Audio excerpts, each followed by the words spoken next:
तो क्या स्कूल के स्टाफ में एक टीचर और जो भी हैं स्टाफ, जो पूरा स्टाफ है, क्या उनको उतनी सैलरी ये लोग देते हैं प्राइवेट स्कूल वाले? नमस्कार दोस्तों, मैं आपका अपना गुड्डू काशीवाल। आज का जो मेरा विषय है बहुत ही विशेष विषय है। हाँ, और आज का जो मेरा विषय है अध्यात्म में नहीं है, ना मैं उसमें कोई प्रयोग बताऊंगा, ना उपयोग बताऊंगा, ना मंत्र बताऊंगा, ना तंत्र बताऊंगा। आज का जो विषय है मेरा स्कूल की मनमानी के ऊपर है, जो हमारे या तुम्हारे साथ, सभी के साथ हो रहा है। स्कूल की मनमानी जो हम सबके सर पर थोपी जाती है।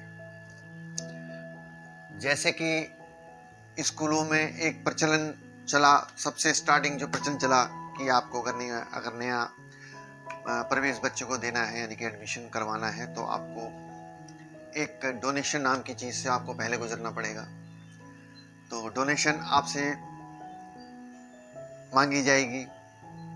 एक केजी में या प्रेप में पढ़ने वाला बच्चा, जिसकी आज की तारीख में जो स्टार्टिंग है डोनेशन की 50,000 रुपये, 60,000 रुपये स्टार्टिंग है, अंत कहीं नहीं है इसका।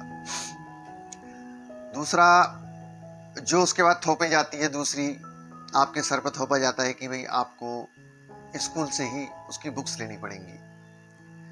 बुक्स लेने का मतलब है कि जिस पर उसकी जो अपनी जो लिखित उसमें रकम होती है किताब के ऊपर, 200, 250, 300, 400 जो भी रहती होगी। अगर एक हम आका जाए कि 200 रुपये की हमें एक पुस्तक उसमें लिखा हुआ है, तो वो पुस्तक हमें 200 रुपये की ही वहां से मिलेगी। लेकिन अगर उसी पुस्तक को हम बाहर से खरीदते हैं तो वो पुस्तक हमें 70 या 80 रुपये में मिल जाती है। लेकिन स्कूल वाले उस चीज़ को एक्सेप्ट नहीं करते हैं। क्यों भाई, क्यों नहीं करते हो आप एक्सेप्ट? उसमें कुछ अलग लिखा है क्या जो आप स्कूल से दे रहे हैं? दूसरा जो तीसरी जो बात है कि भाई आपको नोटबुक भी स्कूल से लेनी पड़ेंगी। नोटबुक में ऐसा क्या है जिसकी भी कीमत वो अपनी मनमानी कीमत मांगते हैं। और चौथी बात, नोटबुक के ऊपर जो एक कवर, जिसको हम हिंदी में जिल्द बोलते हैं, सभी लोग जानते होंगे आप लोग, एक कवर जो आता है उसको भी हमें स्कूल से ही प्राप्त करना पड़ेगा। ये स्कूलों की अपनी तानाशाही है। चलिए मानते हैं स्कूलों के खर्चे होंगे, हम बिल्कुल मानते हैं स्कूल के खर्चे होंगे, इसलिए वो अपने मनमानी रेट पर दे रहे हैं। तो क्या स्कूल के स्टाफ में एक टीचर और जो भी हैं स्टाफ, जो पूरा स्टाफ है, क्या उनको उतनी सैलरी ये लोग देते हैं प्राइवेट स्कूल वाले?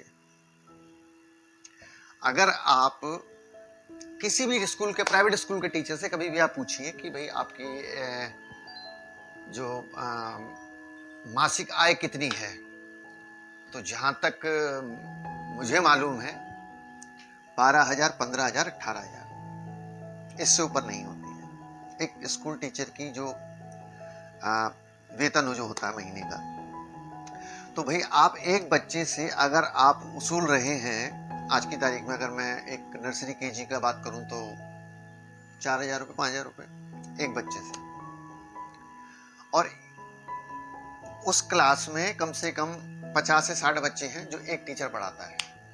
मतलब एक टीचर की एक क्लास, जो भी सब्जेक्ट मान लीजिए, तो उस टीचर की जो अगर अधिकतम हम आय 18,000 रुपये मानते हैं, तो क्या वो टीचर अपना गुजारा कर पाएगा? क्योंकि जो चीज वो स्कूल अगर हम पे थोप रहा है, तो हम, अगर मैं एक टीचर हूं तो मेरे भी तो बच्चे हैं, मुझे भी तो कहीं स्कूल में पढ़ाना है उसको, वो चीजें मुझे ही फेस करनी है ना। तो क्या मैं 18,000 में उस चीज को कर पाऊंगा? नहीं कर पाएंगे। तो स्कूल की तानाशाही इतनी हो चुकी है, ड्रेस लो उनसे, जूते उनसे लो, चप्पल उनसे लो, जुराब उनसे लो।